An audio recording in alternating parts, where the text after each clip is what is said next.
Hi everyone, Tony Tonkin here. Thanks for being with me to have another chat about things that are of interest to only me, but hopefully you as well.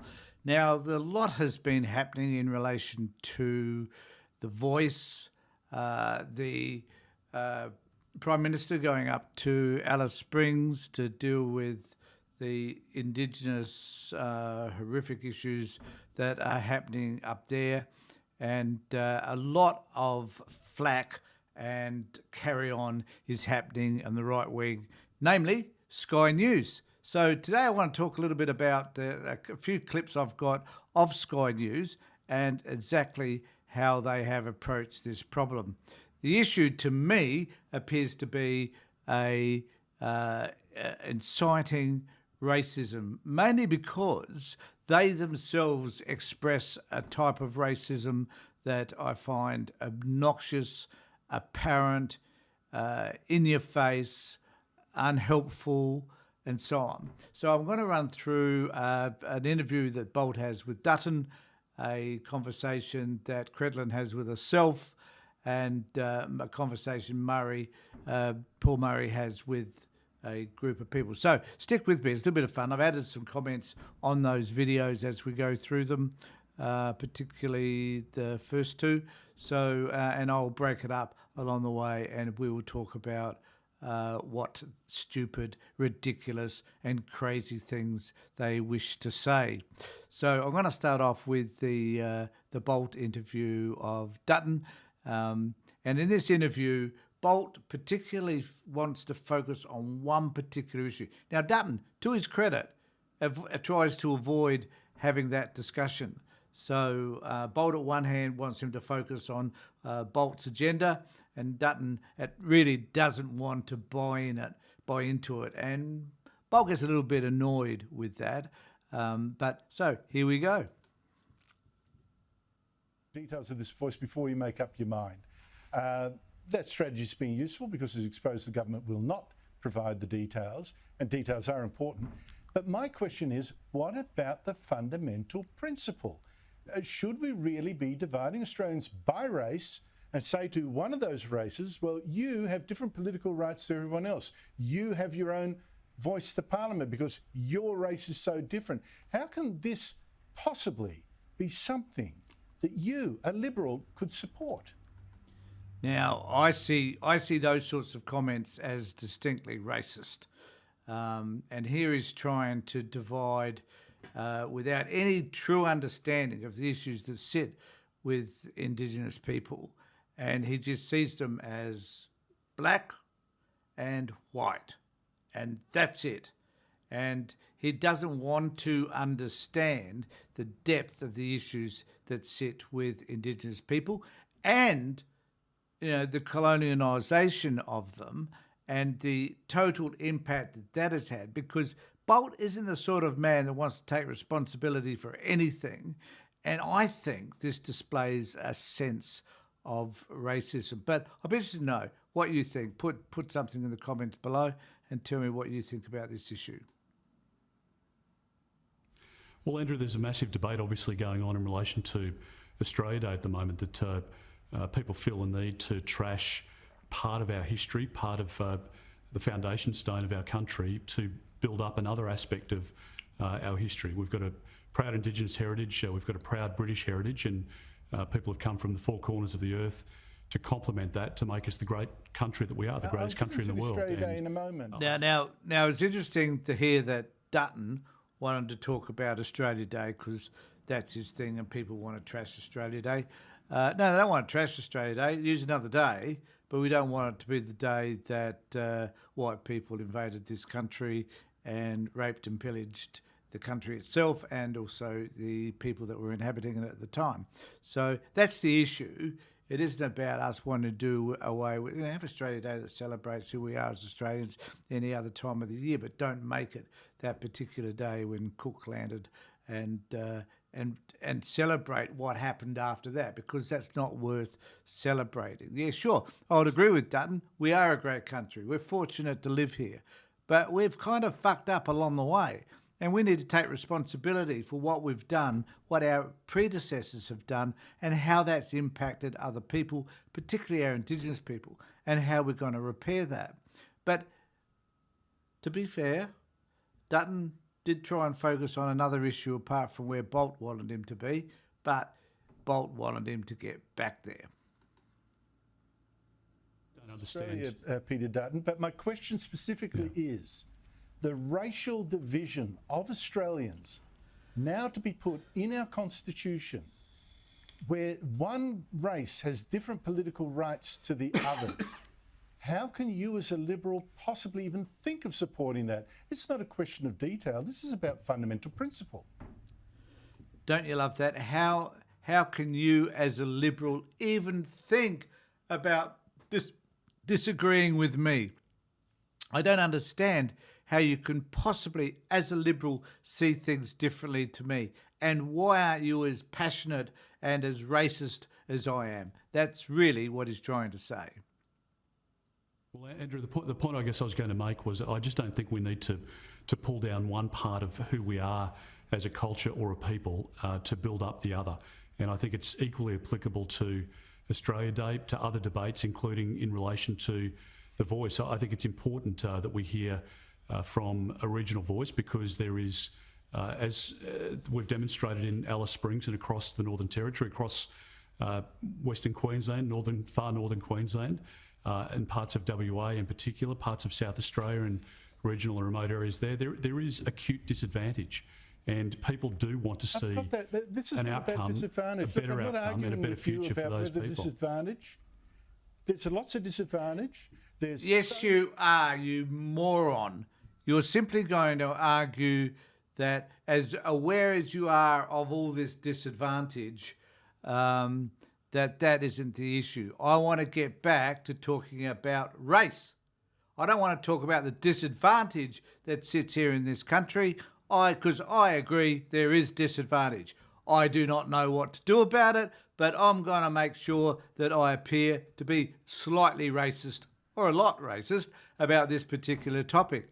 So I'm not going to listen to you, Dutton. I'm going to get back to the issue that I think is important, and that is that I don't believe that we should have a sense of a divide, which is a massive divide anyway, constructed by us white people in the first place, but I don't think we should do anything about it, basically, because, well, maybe we should just accept that disadvantage that I understand is there.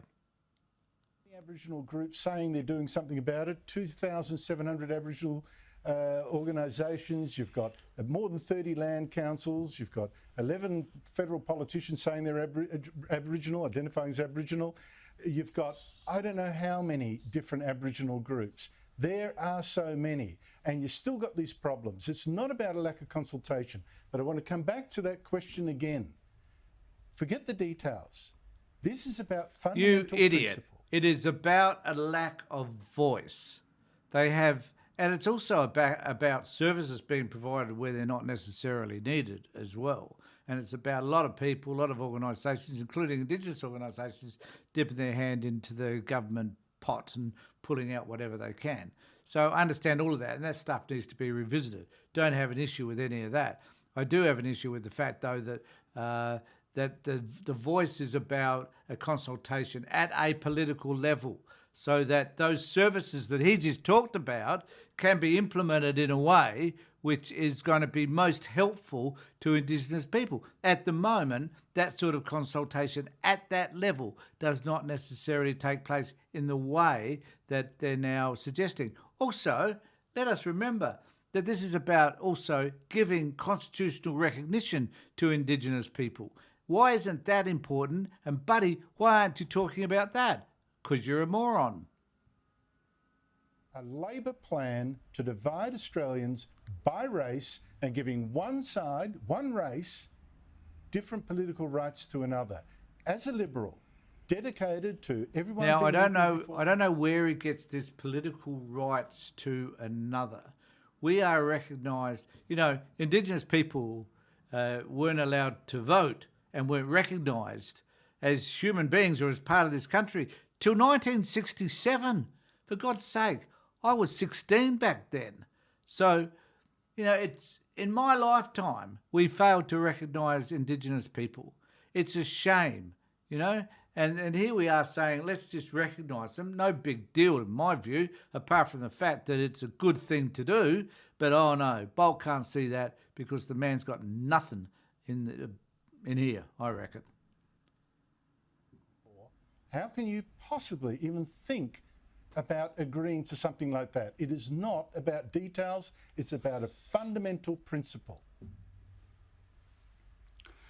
Well, Andrew, for my position, I've been very upfront and honest in relation to my approach. That is that we're going through a discussion now. We're going through trying to obtain all of the detail. I'm a little bit confused about what happened there, because then they started to show the documentation that has been out there since last year, and they're flashing that through the screen as if to say, well, here's the documentation. The stuff that you guys say has been missing, Mr. Dutton, but here it is. I really don't know the logic behind the editing and placing that in this particular interview. From the Prime Minister and from the government, and the onus is on the Prime Minister to provide that detail to millions of Australians. If there are fatal flaws, if there are insurmountable issues that we can't get over, then we'll be very clear about that. But I'm considering respectfully all of the information that is there at the moment. Details are important. Details are important. I agree with you. And you've fleshed out some terrible lack of details from this government, right? My question is about the principle, the racial. This is what a lot of Australian, Liberal supporters don't understand, how the Liberal Party could possibly be playing footsie with a re-racialisation of Australia, a re-tribalisation, a new apartheid even. I reckon, now this statement about a new apartheid is just obscene. Here's the one. So this is about projection. These are the beliefs that he has about the way our system should be. As far as Bolt is concerned, my guess is he'd prefer to put Aboriginals away like we did in missions and in certain places around Australia. He certainly would hate to see First Nations people on the streets in cities and that sort of stuff. I mean, that sort of stuff, I would imagine, repulses the man. But here he is saying that it's heading towards a system of apartheid. A bizarre statement to make in the first place. Totally wrong, and is feeding to the right, the people, the idiots that tend to watch Sky News, they're feeding to them this notion that the whole system's going to blow up simply because we insert something in the Constitution in relation to the people that were here long before we were. So I find this whole behaviour pretty horrific. They're saying 10%, only 10% of Liberals would say yes to this. We're looking for leadership. No to racism. I don't know why the Liberals can't say that. Well, because I'll say it for you, Andrew. Because it's not about racism; it's about you making it about racism. And as soon as people call you out for that and criticise you for that, I think all the better. This dickhead, though, this bald-headed guy, he won't. He should, but he hasn't got the guts to do that. Racism in the Liberal Party, and if they are, they don't have a place in our party. So. That's the first point, but the point I was making before doesn't have a was place that in our Constitution. I will make I will make very clear my position in due course. There are a lot of commentators and people who are our supporters and others who were calling for us, demanding that we state a position before the government even made their announcement, when it was mooted that there would be a constitutional referendum. Now, we're in a position where I believe very strongly that we're putting appropriate pressure on the government. Okay, have enough of that bald eagle, so we won't bother going there. So I won't reiterate too much of what I've just said, but I hope people will understand that these comments coming from the right are really about the extreme version of their reaction to not only The Voice, but now what's happening in Alice Springs. And I must confess, this stuff that's been happening in Alice Springs has been there forever, basically, 40 years, say, for argument's sake. Now, the Liberal Party, when they've been in power, have done nothing about it. I mean, both parties. I'll blame both parties. Fair enough. No one's really addressed this particular issue. The issue has been there. You know, the violence in Alice Springs has been around for a long time. They're making an issue of it right now, though, because for whatever reason, they see this as an opportunity to challenge the voice. This is what it's all about. It's about saying, this is what happened. This is, you know, we haven't addressed the problem. We will never address the problem. The problem will always be there. The point is that no one's really taken the bull by the horn and said, this is how we're going to resolve the issue. This is where both parties, all governments have failed.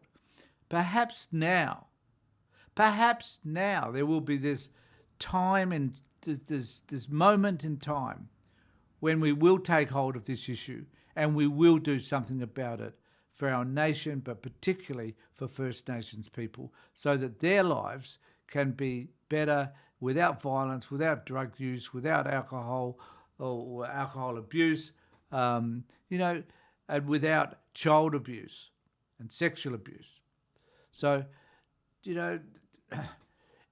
we must not forget, I should say, that these issues that we're talking about, Indigenous groups, happen right across the board, that we're focusing on Indigenous people, particularly around an issue which sits maybe in this microcosm of communities that are Indigenous, but it sits around Australia as well. Alcoholism is a problem. Childhood abuse is a problem. Domestic violence is a problem. Mental health is a problem. All these things are problems which we fail to fix no matter what makeup of the society that there is. That we're now focusing on Indigenous stuff is important, not dispute that. Very, very important, in fact. But it's not the total picture. But it is something that we certainly need to get a handle on and find a solution for. Now, the next clip is my favourite person in the whole world, and that's Peta Credlin, because she's just a different piece of work altogether. So we'll start with Peta, and we'll talk about it as she rambles on. Today, the Prime Minister has bowed to the inevitable, and he's agreed to visit Alice Springs. He landed there around 3 o'clock this afternoon, Eastern Standard Time, which has seen a near 50% increase in assaults since the grog bans were overturned last year, and which now has gangs of youths out day and night, trashing homes and businesses and violently attacking fellow residents in this once popular tourist town. A local businessman, bakery owner Darren Clark, today didn't mince his advice to the PM. The Territory Families Minister should be sacked. She's also the Police Minister. She should be sacked on the spot. She is incompetent and she should go, and she should go today. Anthony Albanese, when he gets off the plane, the first thing he should say to Natasha Files, Kate Worden, go. She has to go, and she has to go today. She should be sacked.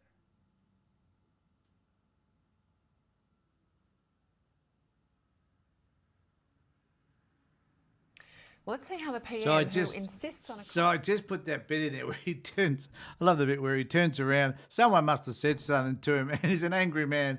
Like, who's going to believe anything he has to say?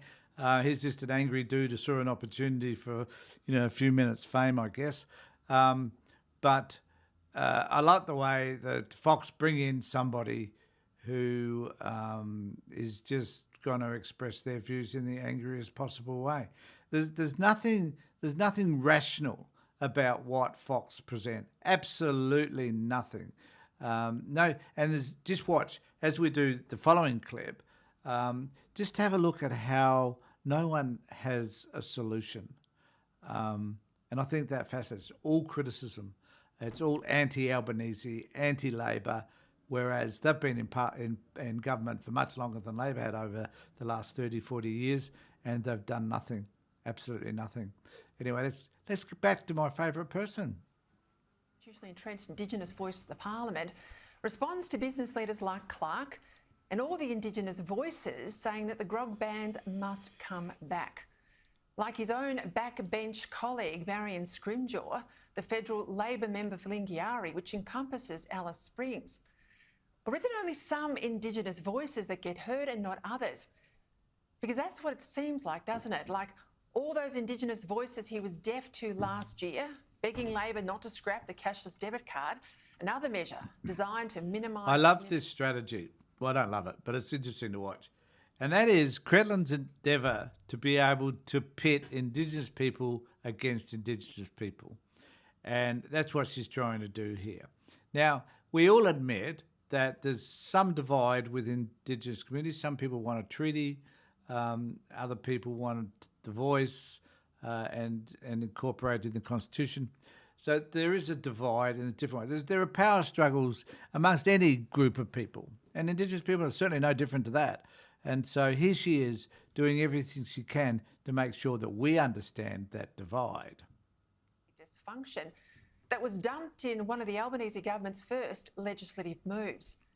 For all this talk of listening to Indigenous voices, Labor governments and Labor ministers always seem to prefer some voices to others. Look how Jacinta Price has been bullied by Voice supporters because she prefers to think for herself. Indeed, if the Labor message is that we must listen to Aboriginal voices, after all, what's the point of the voice, then clearly the NT Chief Minister hasn't got the memo, because she's refusing to reinstate the grog bans despite the Indigenous communities and women demanding she act.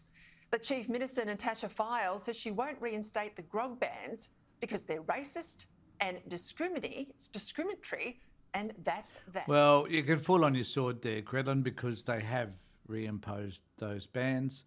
I don't know whether they are similar to the ones they had previously, but they have reimposed some limitations around the availability of alcohol. And what, at the end of the day, what will Credlin know? We have some of the most strictest alcohol supply measures. We will continue to work in that space, but we will not have a race-based policy that disempowers Aboriginal Territorians. Yet never forget it was local Indigenous women, particularly women, who wanted grog banned for their own self-protection and that of their children. In an interview with 3AW's Neil Mitchell in Melbourne this morning, Opposition leader Peter Dutton, a former police officer, former minister in charge of the Federal Police, well, he laid bare the gravity of what's happening in the NT. I was up in Alice Springs in late October, and Indigenous women and elders up there are saying to me... I just have to say, I didn't realise that on that video I put up wasn't twice. Please excuse me for that. Kids aren't going to school because they're sleeping during the day. Why are they sleeping during the day? Because they're out at night committing crimes. Many of them don't want to go home. So here we go. Here we are again talking about the problem without seeking any solution. And when I reflect on this more and more, I believe that the voice and the opportunity to get these people together in this manner is going to be a way to hear what they have to say, perhaps a little bit differently than before, because the impact that they will have on legislation and others will be quite significant, more significant than simply sitting remotely or wherever they might be sitting, complaining to some local authority about what's going on. This is where the decision makers are making those decisions that will determine the funding and all those things that will be required in order to make the difference that is needed. Circumstances where they don't feel safe. And I spoke to some whistleblowers up there who'd been, dock workers and public servants up there who are mentally broken because they're taking kids back into an environment where they're clinging onto their legs, screaming not to take them back. In some instances, the Australian Federal Police report that you've got 100% of kids living in some communities with sexually transmitted diseases. This whole crisis in Alice Springs underscores the trouble with this proposed voice to the Parliament. Because I believe in democracy, one vote, one value, I can't support a concept where any one group gets a special voice denied to everyone else. In this case, a voice... Now, just think about this for a moment. This does sound like a talking point that the Murdoch press is going to be focusing on until this matter is taken to a referendum. This is because we had it also from Bolt. We've now got it from Credlin, and you'll get it from Paul Murray as well. So stand by and listen and be solely aware. on race.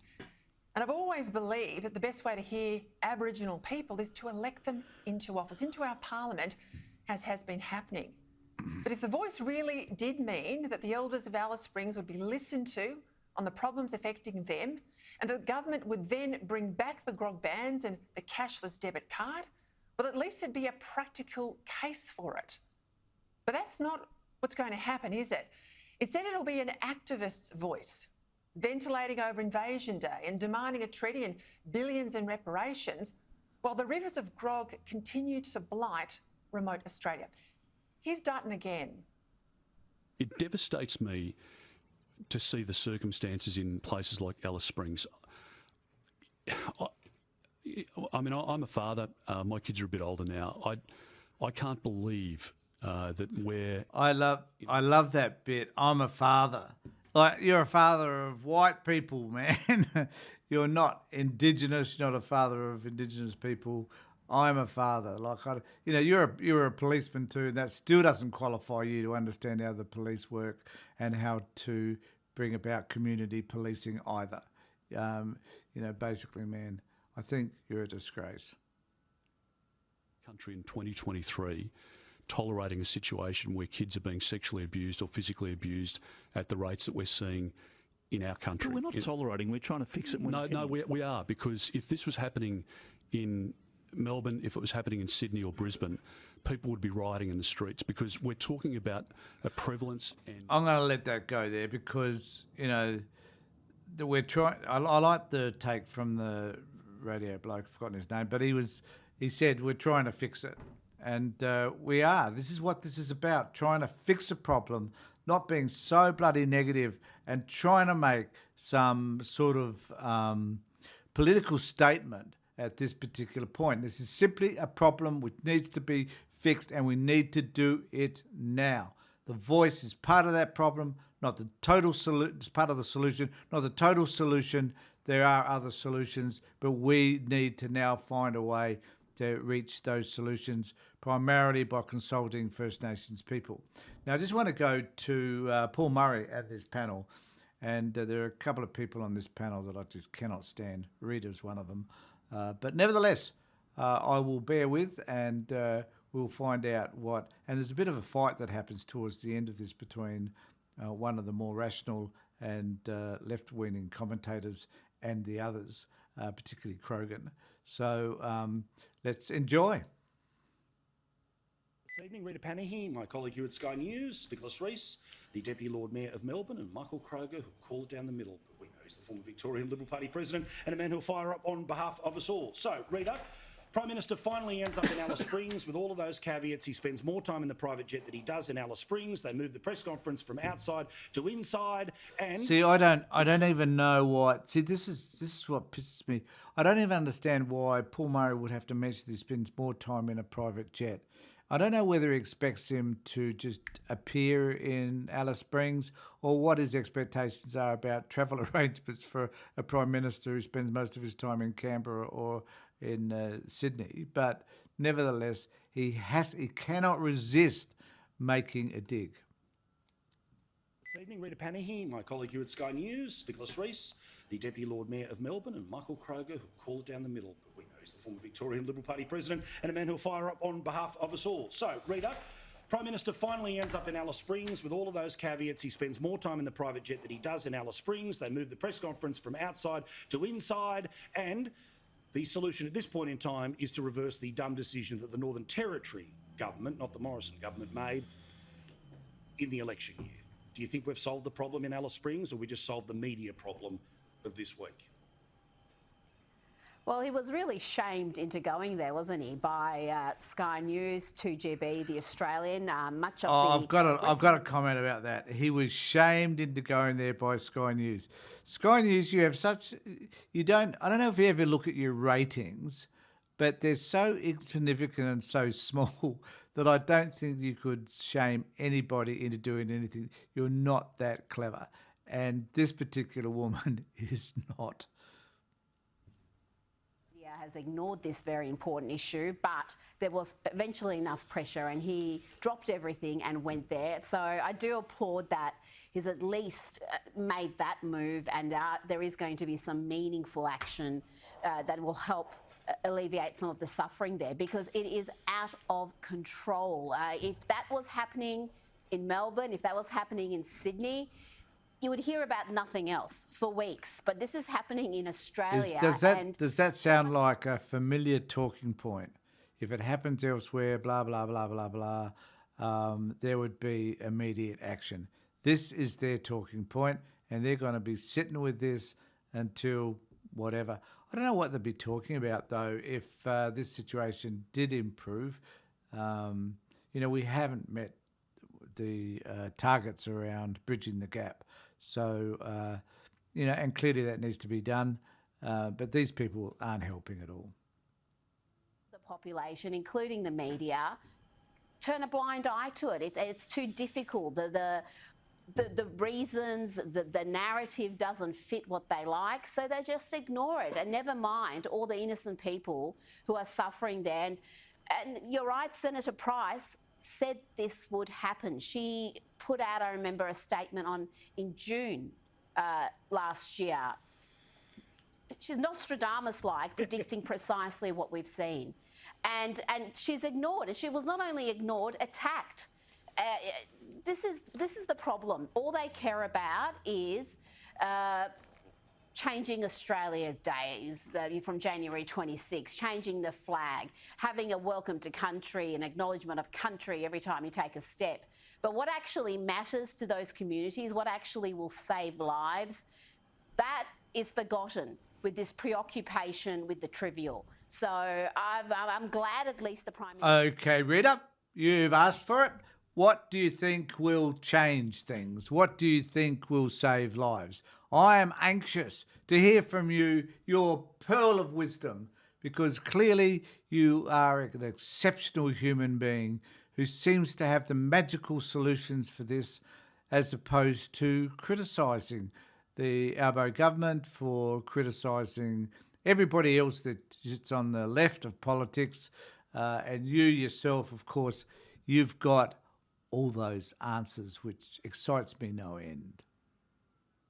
There, even if it's for a very short time, and there's a little bit of national attention on this. Senator Price, 5th of June of 2022. It'll take less than 12 months for the elites to destroy this country. The Teals, the Greens will be turning themselves inside out, crying about climate change while people in the bush die. Very grave times ahead, is what she said. Nicholas, again, I'm glad the Prime Minister was there, but when he spends more time in the jet getting there and back than being there, I don't believe he's all in. I believe it was media management. Oh, let it go. Like, what?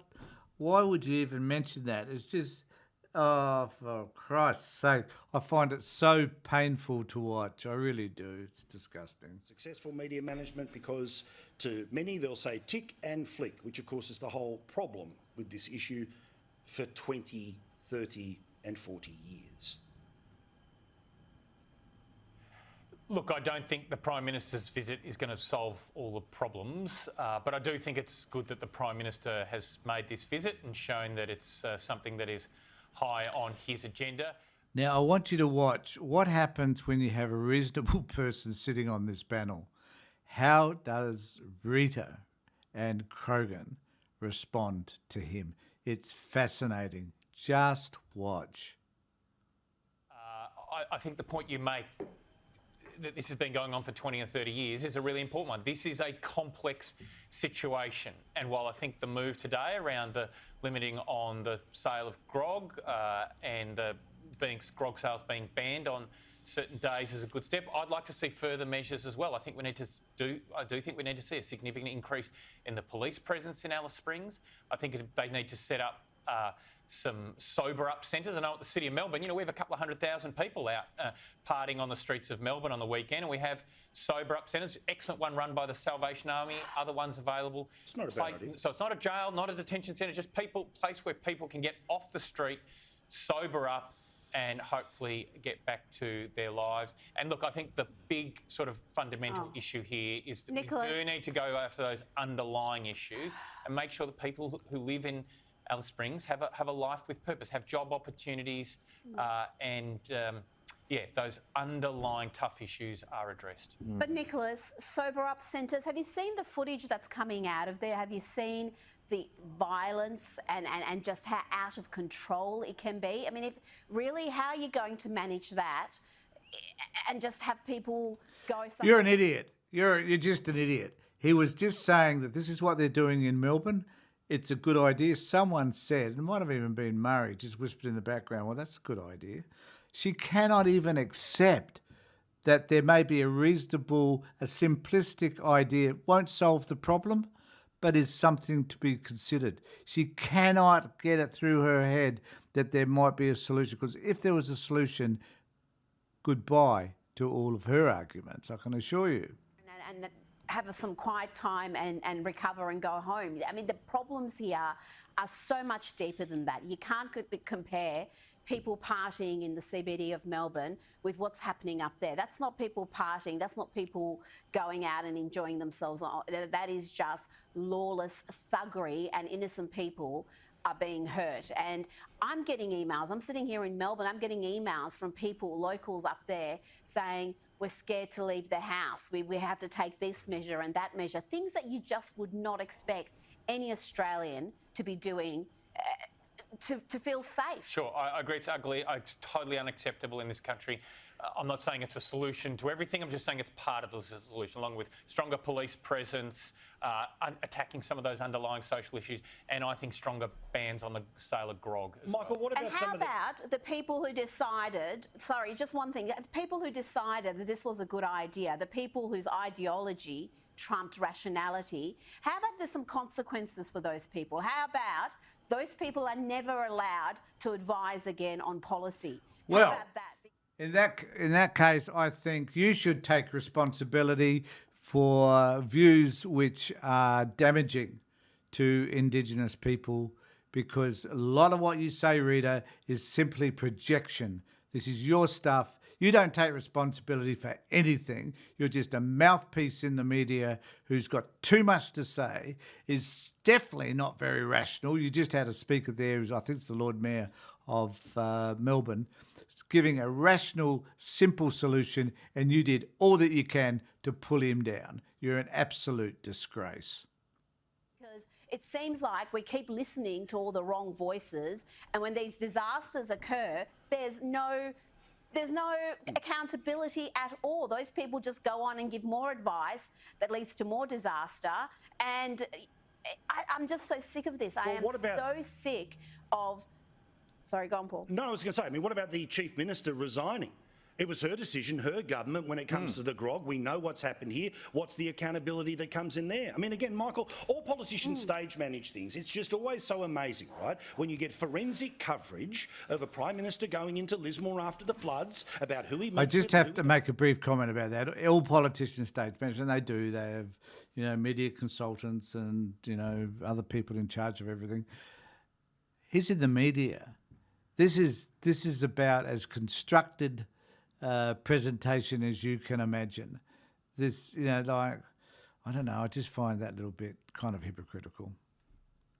How long and all the rest of it, but none of it is replicated about this particular situation because the bulk of the media doesn't want to talk about it or likes the Prime Minister. Mate, that's absolutely right. So what you've got here, by the way, is this Labor government in the Northern Territory has been there for 6.5 years, by the way. Yes. I mean, I gather Albo overrode them today on grog. Good on him if he did. First thing I want to say is congratulations to Albo for going. I didn't think he'd go, but thank goodness he went. But what we're now learning, to his detriment, is he was warned about this not only by Jacinta Price, but by Aboriginal leaders months ago, and Peter Dutton warned him after Dutton went there, I think in October, Dutton said tonight. So Albo's known about this for months, and he's been asleep in a hammock. He's been asleep in a hammock for months on this issue. And what's he been talking about? The Voice. And as one of his Labor MPs said, no one in Alice Springs in the Northern Territory is talking about The Voice. Not a single person.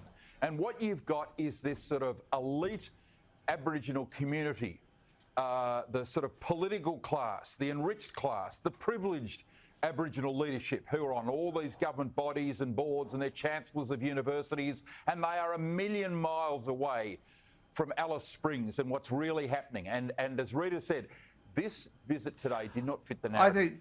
I think Krogan just gave an argument for the voice, actually. You know, like all these people in these cities and these academics and these Indigenous people that are academics and stuff. I mean, but, you know, frankly, the voice is not about them. The voice is about all those people that live in these communities that do represent those people that are experiencing what is happening in Alice Springs at this particular point in time and all those other issues. But he's saying that these other people should not be considered. But that's an argument for the voice, I think. Conferences after the 6 o'clock news. They are trying to run dead on this because this is not the narrative that Albo wants to talk about. He doesn't want to talk about the number one objective of this government being to do something about Aboriginal disadvantage. It's about this wonderful, new wave thing that we're going to have a voice. Well, there are thousands of Aboriginal corporations and organisations already giving voice to Parliament, to legislation, to Welcome to Country, etc., etc. We're not short on great, distinguished Aboriginal voices. They are listened to, and this distraction with the voice is extremely damaging to the health and welfare of our Aboriginal people. I remember 40 years ago when Graham Richardson, the great Graham Richardson, who was Minister for Health in the Hawke Keating government, I think he did an interview, Graham will correct me if I'm wrong, on 60 Minutes, where he went up to the Northern Territory and to Queensland to try and fix the problem of disadvantage in Aboriginal communities. 40 years on, we've still got these same problems. What we don't need is a voice. We need more practical help on the ground: education, health, welfare, jobs, an end to domestic violence, an end to alcoholism. That's what we need. Practical, on the ground, day-to-day help. Okay, so you've just offered a stack of criticisms again on what the problem is. It's like being told over and over again something that you just highlighting the issues, but never, ever resolving the problem. So they're telling us stuff that we already know, that there is, and it's a pointless exercise unless you're trying to convince us that you're not racist when you are, that the voice itself won't accomplish what it's supposed to accomplish, which is okay. And I don't even think that it is. I don't think that's the point. I think it's about making life better for Indigenous people by them being able to tell Parliament in particular what it is that they need from a grassroots type level, and finally just to be able to, and more importantly, just to get recognition in the Constitution, where for 67 years they were excluded. So I think all that stuff is important. Ethically, it's important. Morally, it's important. Culturally, it's intrinsically important. So look, let us know what you think down below. I'll get back to you, and also you can contact me at my website if you want to, and it's tony@tonytonkin.com.au. So please contact me there, and please, if you found this remotely interesting and you want to keep up with further conversations around issues such as this, please subscribe and ring the bell for further notifications. So thanks everybody for being with me. Take care, look after yourselves, and be safe.